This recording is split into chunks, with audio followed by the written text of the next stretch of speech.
Hi, this is Mick Burgess, and I'm joined today by Joakim Broden from Sabaton, and we're here today at the Heugh Battery Museum in Hartlepool to mark the reopening of the museum.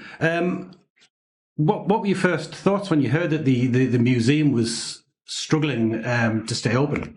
Oh, well, I think it's a shame because, I mean, any places like this is like, this is where kids go to school. This is where we remember, shit like this that happened. So we don't have to repeat those mistakes. And luckily enough, we have a fantastic fan base. So we heard, we sort of made a rally among our fans. We printed a T-shirt for this museum, and all the proceeds were donated to, try and keeping this place running for a while longer. Your fan base really came up trumps, didn't they? And you got over the funding target quite quickly. Yeah, really quickly. It's so fantastic and I mean, also what I think was cool was there was some press on it. I mean, not only for us but for the museum, which also puts a certain amount of pressure on local governments and and possibly other people who enjoy having something like this opened, or it's in their interest for them to be reminded of that and being able to donate. Yeah. I mean, were the museum aware of your involvement at that stage, or did they become aware a little bit later? No, actually, already from the beginning, because we were in touch in 2019, the first time. We were wondering, like, what can we do together to sort of make sure you're not getting closed down, I mean, were they surprised at an interest from a Swedish metal band? Yeah. You're what now? You want to do what? But it was so fun. We met Diane first time in, I think it was spring of 19. She came down to London when we were here doing press, and already then we discussed, what we could do. And then she came to the Wembley show in 2020. So you've got a new fan now. Yeah. Is this your first visit up to the museum itself? Yes. Yeah. I mean, we wanted to do it already back in 2020. At that point, with the tour schedule, we couldn't do it. So we thought, we'll just pop on over here after the tour. But then, of course, March 2020, pandemic shut everything down, and travel hasn't been that easy. Yeah.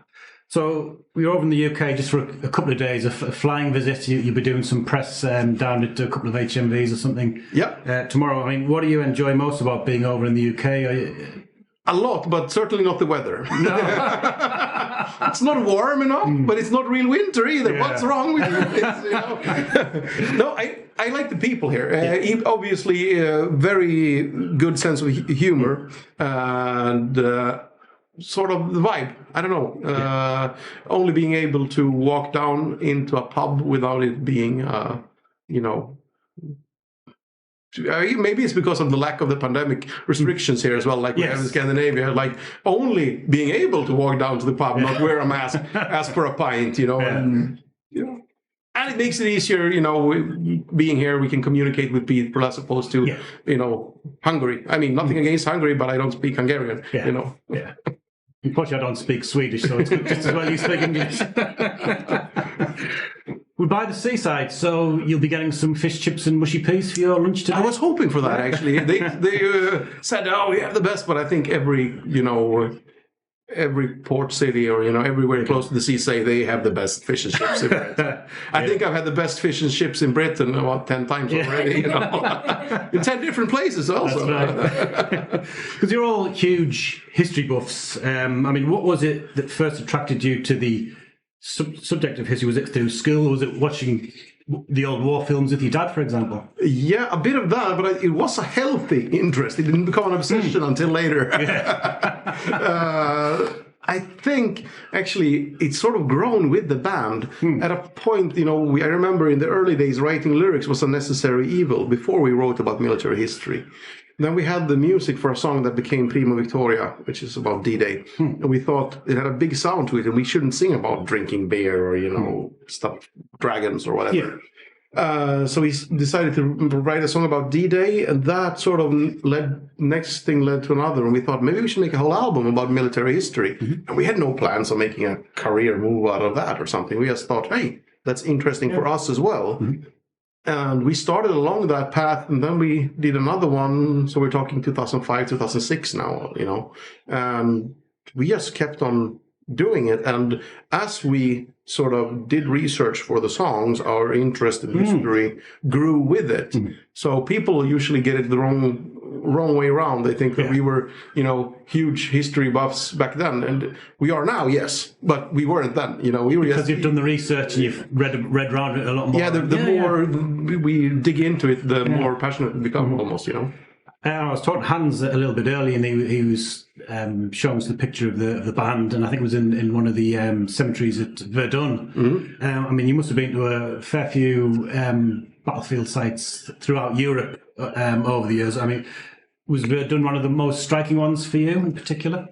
Yeah, yes, because of the scale, and they have this really smart move there where they have an old village, obviously isn't there anymore. Yes. But they still have, made the small roads and, signs. This is where the bakery was. Yeah. This is where you're walking like there's nothing left. So only a small piece of a bombed out chapel is all that's left. Villages, yeah. So that one was brutal, but I think the one that made the biggest impression, maybe it's because one of the first major battlefields I did, but also the contrast would be Gallipoli in Turkey. And wow, walking there, having read about Gallipoli and, hell on earth. But then you get there and you look at the flowers, it's like paradise, like the Garden of Eden, everything is full of colors. And then you're walking around amazed by that. And then you're almost falling into a trench like, oh yeah, shit, I'm on a battlefield. Yeah, it's amazing how nature recovers from the carnage, really, I suppose. Yeah. The classic poppies on the battlefield scenario. I mean, is there one battlefield that you'd like to go and visit in particular? Yeah, and everybody assumes automatically that I've been there, but Normandy. Right. I've never been to the D-Day landings. Yeah, I went there for the 70th anniversary. Very, very, very moving place to go. Yeah, I'd love to go. So you've got your own YouTube channel as well. I mean, whose idea was it to come up with that? Because I know you do a lot with Indie Nidell. Yeah, we had this dream about, when we started writing about military history, so many things we write in the lyrics are, you only know that if you know a little bit more about the story. Why did they put the words there in that way? Yeah. Why did they sing "Broke the Citadel"? Because the operation was called Citadel, for example. Stuff like that. And we thought, it would be cool if we could make documentaries about these things. Is that Curse? Yeah, exactly. It's a Panzerkampf's song from War. And good, proper historian there to get it, So how did you start working with Indie Nidell? And does his knowledge of history sort of... Is it never ending? No, it's true. But the thing was, we sort of had that idea back in 2005, but it wasn't possible. But then Per was at his channel Great War doing a special because we had songs about Great War. Of the Great War. And he said, you know what? We talked about that documentaries because YouTube didn't exist when we thought of it. Yeah. And then he said, I met these guys and I think they can help us out. And it turns out Indy lives in Sweden. All right. Stockholm. So it's only a 3-hour drive from where we were based. So we met up with him and sort of explained what we wanted to do. And he's really enjoyed the idea. And he brought some... Because he's already been doing movies, or YouTube content like this, and he knows editors, historians who can help us out. Because even though we did a lot of research, I've seen every Sabaton History episode, but to this day, there's not a single one that I haven't had anywhere from 1 to 10 things that I had no idea. And Indy delivers them well, and sometimes it's him writing the script, sometimes it's a German called Marcus, and it's a really fantastic team, because if it wasn't for them, we couldn't possibly do that research, do the filming, do the editing ourselves. It's sort of our own organization within the... It's a good team though, isn't it? You all work well together. And obviously it brings that level of history to a younger fan base as well. Yeah. So it's important from that point because there's a limit on what we can tell on 3.5 minutes of heavy metal. Yes. We can sort of only do the trailer that gets you interested in the story. That's right. Somehow. Hopefully then Sabaton History can be the next step. It won't be the end, of course, but it would be the next logical step to go and find out, you know. Is that why you've done the history version of your latest album, The Water End All Wars? So you've got the narration, which gives the backstory and the a bit of information about each song. Yeah. Because we tried that for the pre-listening session on the previous album, Great War, for journalists, and everybody was commenting on how much nicer it was to get that info so you could sort of imagine along with the song instead of hearing a song. Oh, that was good. I wonder what it's about. Yeah. Google, you know. Just books, documentaries, and films on history. I mean, I just wonder if you could pick your favourite book, your favourite documentary, and your favourite film. Ooh. Favorite documentary, I think. It's a 3-part series called Grandfathers of the Renaissance, and that's about the Medici family in ancient, you know, Tuscany. But that's not war related. So I think then we'll go with, I think it's old 70s series, The World at War. Absolutely, it's got to be the number one. Narrated by Lawrence Riviere. Yeah. And to have guys like Albert Speer in there, you know, and having the, you know, eyewitness testimony of Hitler's personal secretary. That's right. Adolf Galland, the air race, and all sorts. It's incredible. That one is probably the best I've seen. Yeah. From popular culture, or I think Band of Brothers actually is. Yeah, of course, it's not a historical documentation, but it, you know, with the veterans talking, you know, at the end, at the beginning and end of everything. And I think it's one of the few things that I've seen that strikes the perfect balance between sending a message, being true to history, and being entertaining. Yes. You know. Yeah. Books. I wish I could say 7 Pillars of Wisdom, but that is boring read. I mean, I love the story, but that book is like, holy hell. Is it called Endgame? Anthony Beaver, about the final battle in Berlin. Yes, Beaver, just reading his book on Stalingrad at the moment. I did that. Have you been to Stalingrad? What? You been to Stalingrad? No, we were supposed to play there on the 70th anniversary. Oh, yeah. But then the Russians, some local politician thought we were going to burn a Russian flag or something. So he put us on a no-go list, so we were not able to. And if there was ever a place, we have a song called Stalingrad about the battle. Mm-hmm. I mean, we thought, wouldn't that be the perfect place to perform that song? But nope. We were persona non grata in Russia for a week there before we got the ban lifted, you know. But are we all right for time? Got a couple of minutes. Okay.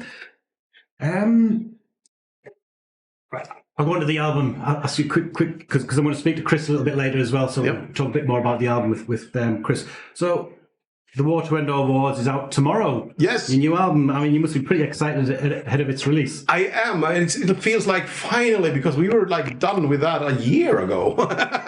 Yeah. It's like, early March or mid-March is when we ended the recording, you know. So it's good to finally have it out, because according to me, I could upload it on Spotify, you know, a year ago, basically. But, it wouldn't make much sense to release it and not market it, of course. Yeah. But at least emotionally, when you're done with it, you want to get it out there, give it to the fans, and then move on to the next thing. Yeah. And it's a World War I theme from 1914 to 1918. It starts with Sarajevo, ends with Versailles, but it's not all chronological. No. Dipping in and out of various aspects of the war. Exactly. We tried that. We ran into trouble, because sometimes we think about people who were there for the entire war. Yes. Where do we put them? And some battles are sort of happening at the same time. And, you know, where do we put them? And also, when we sort of tried and put it, just for experimentation's sake, to try and put it in as chronological as we could, it was kind of not as good of a listening experience, because you want the mix of the surprises. Oh, I didn't expect that, you know. The Unkillable Soldier, about Adrian Carton de Wiart. What a remarkable man. He was in the Cold War, World War I, World War II. His biography is fascinating. And his classic phrase, frankly, I enjoyed the war. I mean, you could virtually write a whole album just about that character, couldn't you? Yeah. I mean, it feels like for every story we choose to tell, we sort of have to abandon 10 other ones. Yeah. So no, but that's like the weirdest story, because we didn't know how are we gonna approach this musically. At the same time, it's like a caricature of a fucking comic book hero that not even Marvel could come up with. That's his real life, you know. So it's a bit of a playful song and a playful video as well, where we get to kill Indy, which is or try to kill Indy, I should say. And of course, you've got the great story about Harlem Hellfighters as well. A sort of a story that not a lot of people know about, but it's again an incredible story of an all Black battalion fighting so fiercely in the First World War. It's a great topic for you to focus on. Yeah, I mean, when I heard, I actually found interviews when doing the Great War promo, where I said like, I wish we could have had the music right for Christmas Truce and Harlem Hellfighters. So those were the two. And I mean, fantastic story, but also if there ever was a, free real estate on a cool heavy metal name for a song, Yes. It's like, absolutely. We didn't have any problems with the title on that one. Just the last couple of questions to round off. COVID took you two away last year, and you had to rearrange like lots of other bands have done. Have you got any dates in mind for the UK? Can we hope to see you soon? Yes, we're announcing the new dates on the 9th. It looks like we're going to be able to do it in about a year, I think. Right. Problem is, I mean, not that we don't want to perform. I mean, we could put on a concert tomorrow, if you ask me. Yeah. No problem at all. But let's just say we're not the only band looking for a venue at the moment. Right. And then combining that with other 25 other dates around Europe, That's right. So on your last tour, you had this amazing stage show with the sandbags, the gun turrets, the Red Baron's fuckable triplane and all that. It's amazing. How do you match that, and what have you got planned? Since we're in the same universe, we decided to expand on it instead of tearing everything down. Yeah. So we are gonna go. Well, Sabaton is really not a less is more band, so we decided to go bigger, basically. So bigger and better. Yes. That sounds good. So what have you? Once the album's out, that's the final question. Once the album's out, what have you got planned for the coming weeks and the coming months? The coming weeks will be Swedish tour starts on the 7th of April. So that's priority number one. And I mean, for all of us. And then we have a festival summer as well. Yeah. So we basically said that we are going to write songs if a cool idea comes up, but we're not going to work on concepts for any future albums. Right now, it's like, let's get back out on the road, get that part of the machine rolling again, Yeah, brilliant. Joakim, it's been an absolute pleasure. Best luck with the album release tomorrow. Thank you. Really looking forward to the tour when you come back to England. Yes, thanks. Hi, this is Mick Burgess. I'm joined today by Chris Rorland of Sabaton at the Heugh Battery Museum in Hartlepool. Chris, how are you doing? Very good. Thank you for having me. Excellent. Today's something of a special day, as you're at the opening ceremony as special guests, and you had the honour of firing the huge 25-pounder cannon to mark this occasion. I mean, how does that feel? I'm very grateful. It's a huge honor for me to do this. But during the circumstances, we felt no, because what is happening right now in Ukraine. And we felt, no, it feels weird to do this. So we don't want to make war. We want to stop the war. I mean, we love history, and we don't want to make more wars. So fuck the war. Put the guns down. Yeah, that's right. Yeah. So as a mark of respect, you tipped the barrel towards the ground. Yeah. And then you burnt the gunpowder. Yeah. As a sign of peace and solidarity for the people of Ukraine. Yeah. Normally, people don't get to go on these cannons. Usually, it's Remembrance Sunday or the Queen's Jubilee or the Queen's birthday. Yeah. So. Not only that, is he the first non-British veteran to have the honour of being on the cannon. Yeah. So it's quite an honour that, because you're actually in the Swedish Army. I was in the Swedish Army. We're in the artillery. Artillery, A9. Yeah. So how long? When was that? It was back in 05, I think 05, 06. Yeah, so I was a truck driver, mainly driving explosives and whatnot in the big trailers. It was huge trailers on the trucks, and but we had the mandatory thing that you do in the military service. So we went out into the fields, out into the woods, stayed there for 2 weeks, got no food, no water, sleeping in the snow. So the mandatory things. Character building. Character building. Yeah, exactly. So making a boy into a man. Yeah. So is that like national service then? Yeah. Did the rest of the band not have to do that? No, I mean from that age that we are here, that they started to take everything down. Taking down the army and stuff like that in Sweden. So I was quite lucky that I get to do it because. For me, as a kid, I was like, oh, if I can do the army, perfect. That it's a good learning experience for me. If I don't get to do it, okay, that's fine too. Yeah. But they told me like, okay, you're fit to fight, and you blah blah blah blah. This would be perfect for you. Yeah. And I was like, okay, sounds good. Let's do it. And then if you wanted to continue after that 1 year, the mandatory thing, you could do that as well. Yeah. And start going up in the ranks. But I felt like, no, this is good for me. But you still have 10 or 12 years. You have to have to be on alert. Yes. And there was maybe 6 or 7 years ago, I got a letter home like things are getting escalating. Oh, no. I was like, oh shit. So, but I mean, it doesn't matter if I'm on tour or not. I have to go there. Are you out of that? I actually got a letter last year, and they're telling me that the time is up now, and thank you for your service. And I did notice that on the news the other day they were talking about Finland and Sweden being in Putin's eye line about NATO and the European Union. So it's all getting very worrying, the escalation, how quickly it's escalated at the moment. I mean, there's so much information, so I try to I keep away. That's politics, And, absolutely. So I'd rather not talk about that. But just one more question about the army time. Did you have to have the regulation army haircut, or were you allowed to have the Sabaton mane? No, I had long hair when I joined in, and my mom, she's a hairdresser, or been for so many years. Well, that doesn't show, But I told my mom. If somebody's going to cut my hair off, it's going to be you. Yeah. So she's like, oh, are you sure? If I'm going to join the military, I can't come in there with long hair. It's going to stuck in everything. It's going to get stuck. So she cut it off, and then I cried actually for the first time. It was really horrible, but it grows out. That's what I felt when my hair all got cut off. Yeah. Now look at it. Yeah. Look what I'm stuck with now.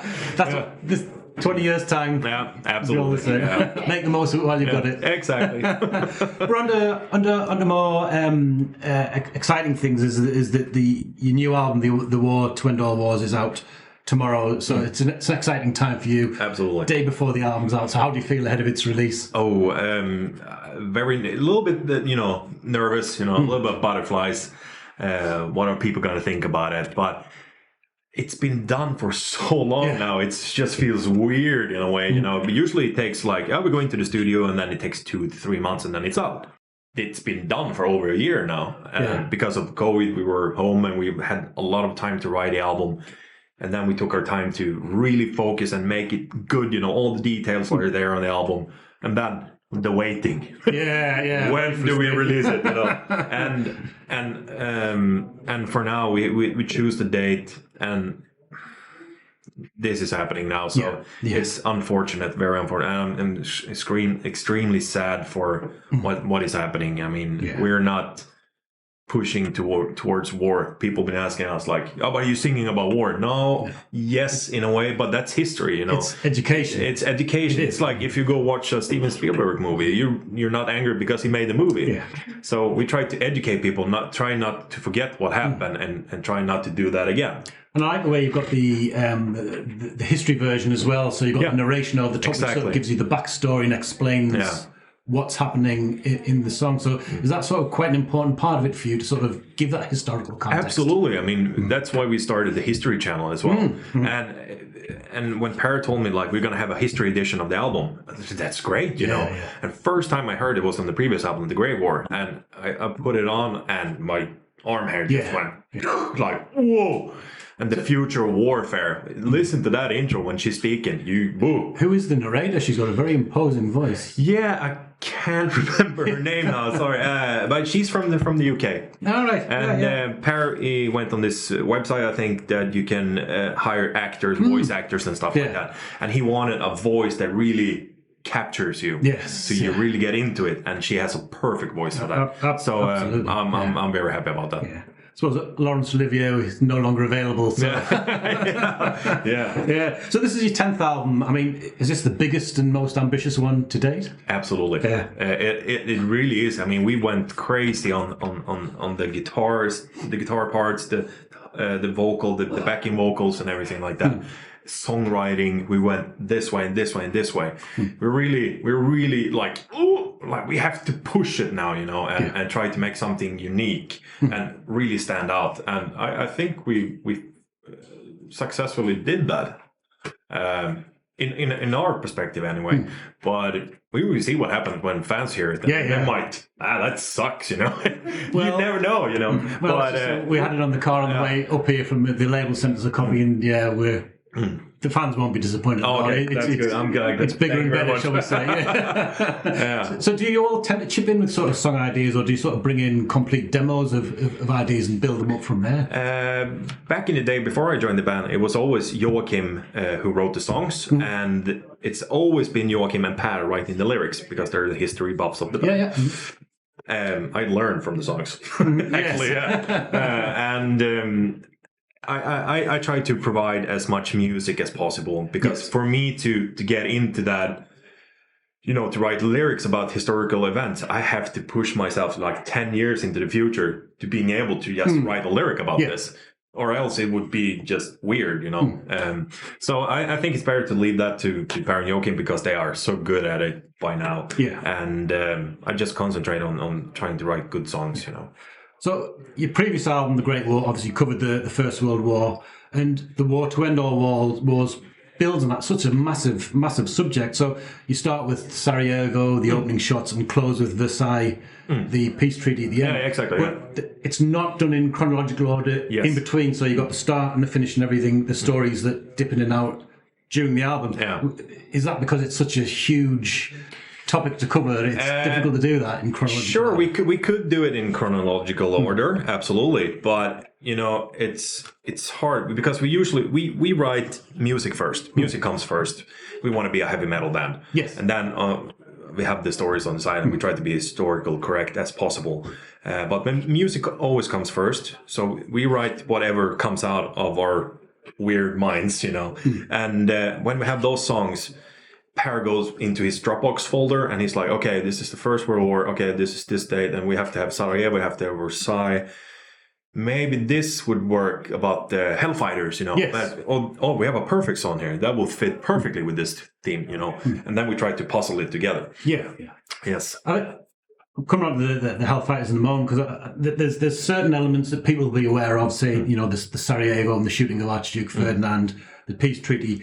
And the Christmas truce is always the one that the people pick up on, but it's always good to see you digging deep into the depths of the subject. So like the Harlem Hellfighters, you know, it covers that incredible regiment of all black soldiers who distinguished themselves on the battlefield. Yeah, but they couldn't fight alongside the other ones. That's right. Yeah, they just got pushed out. So they were like, oh, great, thank you guys. You know, because they had a different skin color. It's just fucked up, you know. And it was the start of the civil rights movement, in effect, because the French soldiers treated them as equals. Yeah, which is great. And they were so amazed that when they went back home, they were telling the story about how they fought alongside white men. And this was the seeds of the civil rights movement. The Harlem Hellfighters is such an important and they were brutal. They were fucking hell. Yeah.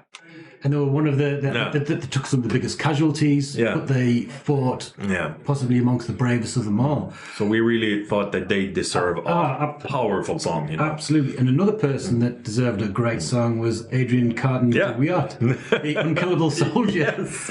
And I was talking to Joachim about him, and you could almost write a complete album about his exploits in the Boer War, First World War, Second World War, and his very famous quote, frankly, I enjoyed the war. He didn't want it to end. Yeah, exactly. I mean, it's crazy. Yeah, that's why it fits the song also very perfect, because it's a little bit, it's a little bit funny in a way. It's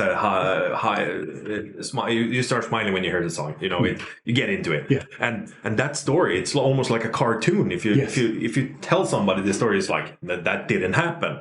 But it actually happened. It did. He actually amputated his own fingers rather than ripped it off. And man, he was totally crazy guy. Absolutely. And I think in his biography, he talks about himself all the way through, and he never mentions his wife and kids once. Unbelievable. They don't make people like that anymore. No, absolutely not. No. So on your last tour, you had this, this incredible stage show. You had the ramparts, the sandbags, the gun turret, Red Barons, Focke-Wulf. Do you find that the bigger the band gets, the more ambitious you can be with your stage show, and the more you can put into it? Absolutely. I mean, we had so much planned for the previous tour. We just went all in, and then COVID hit, and we only did the European tour. And everything just goes, okay, what do we do now? We put so much effort into making this the biggest tour ever. So that's why we took and did a continuation of the album. So we can tell even more songs from the First World War and bring that into the stage set as well. And we have the next European tour. Oh my God. Can you reveal any little secrets? Or is it something completely different that we have never done before. So fans will get really like, what is happening? Are you floating a Zeppelin in over the crowd or something like that? Maybe. Perhaps rowing a boat. No, but it's incredible what comes out of Parrot's mind sometimes. It's just crazy, and the crazier the thing is, the more he gets into it, just like, hey, let's do it, Oh, brilliant. But it's something very unique. I mean, talking about the tour, you said you had to postpone the tour. Was it the UK tour twice, like a lot of bands? Do you have any dates sort of set? I have no dates yet, but I mean, we got the question, like, why didn't you just do these dates and then these dates? I mean, we had a whole tour planned, and there's so much, planning to do a scheduled tour like this, how big it is. There's so many people, there's so many trucks and everything, and just to do this small shows here, it's not possible. We would get bankrupt. And sorry to say, but we really want to play, all those plays, and we really want to come here and play. I love to play, but it would be financially suicide. It would. So you got to wait for the right moment when you can do a full show. Especially what is happening right now. I mean, and still countries are still in lockdowns, like Germany, for example. I mean, then we have to push it till we can do the whole tour, and that would probably be next year. Next year. So just the final question: once your album's out, what have you got lined up for Sabaton over the coming months, and also in terms of any history documentaries you've got lined up? First of all, we will go home now after this. We will meet again in Falun for 1 week, and we're gonna write songs. Hear that? That's to write songs again. But it's always good to have music. If we have time, we're gonna be there. We're gonna write songs, and start to do a battle plan. And then at the beginning of April, our Swedish tour will start, and it's like 30 or 32 shows just in Sweden. And then after that tour is done, we start doing the festivals all over Europe, and then we'll see what happens. So, and absolutely, we were still making the History channel even bigger and bigger, and we're going to cover everything. All the songs we have done is going to cover in the History channels. Excellent. So, Chris, it's been an absolute pleasure. Likewise. Best luck with the album release tomorrow, and looking forward to you come back over to the UK for your huge shows. And I'm intrigued to see what the developments on the stage show are. It's going to be something unique and special. Thank you very much.